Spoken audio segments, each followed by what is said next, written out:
Start করেছে, সেটা একটা এনজিওর মাধ্যমে হয়েছে। এনজিওটার নাম ওয়াটার ইন বাংলাদেশ। এই এনজিও যে লিস্ট প্রদান করেছে সেটা ঢাকাতে ফাইনালাইজ হয়েছে।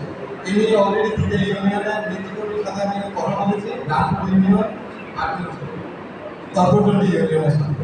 সেই লিস্ট চেঞ্জ করার অথবা নতুন নাম অ্যাড করার কোনো সুযোগ নেই, কিন্তু কোনো না যদি আপনার মনে হয় যে সে পাবে না, সে অতি দরিদ্র না, 5% অথবা 10% উপরে তার বসতভিটা, তাহলে আপনি সেই নাম আমাদের কাছে দিতে পারেন, আমরা লিস্ট থেকে বাদ দিব। কিন্তু একজনকেও যোগ করার কোনো সুযোগ নেই।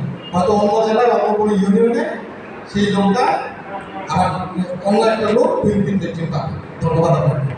আর 2,500 টাকা করে যদি নিয়েছে, এরকম যদি কোনো প্রমাণ হয় আমার দপ্তরে দিতে পারেন, তাহলে আমি সেই এনজিওর বিরুদ্ধে অফিসিয়ালি ব্যবস্থা নেব। কারণ ডিবিএটি এবং বিশ্বব্যাংক সেই এনজিওকে প্রত্যেকটা তদন্তের জন্য, প্রত্যেকটা নামের লিস্টের জন্য আলাদাভাবে টাকা পে করবে। যদি আপনি প্রমাণ করতে পারেন যে সেই এনজিও, কোনো এনজিও একটা লোক 1 টাকাও নিয়েছে, তাহলে তাদের বিরুদ্ধে আমরা আইনি ব্যবস্থা গ্রহণ করব। ধন্যবাদ।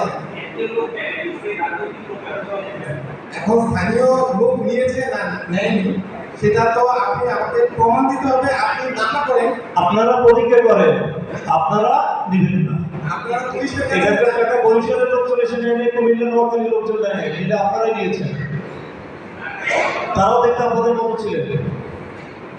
আপনারা আজকে থেকে প্রতিজ্ঞা করেন যে আপনারা আগামীতে যখন নির্বাচিত হয়ে আসবেন, আপনারা লোকের কাছ থেকে টাকা নেবেন না, তাহলেই তো হয়।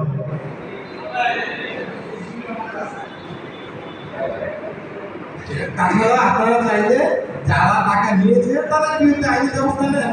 আপনারা যেহেতু ওখানে নেতৃত্ব দিচ্ছেন, সে জনগণের পক্ষে আপনারা সেটার প্রতিকার আইনিভাবে নেন, সেটা নেওয়ার সুযোগ আপনার সবসময় আছে নাগরিক হিসাবে। ধন্যবাদ।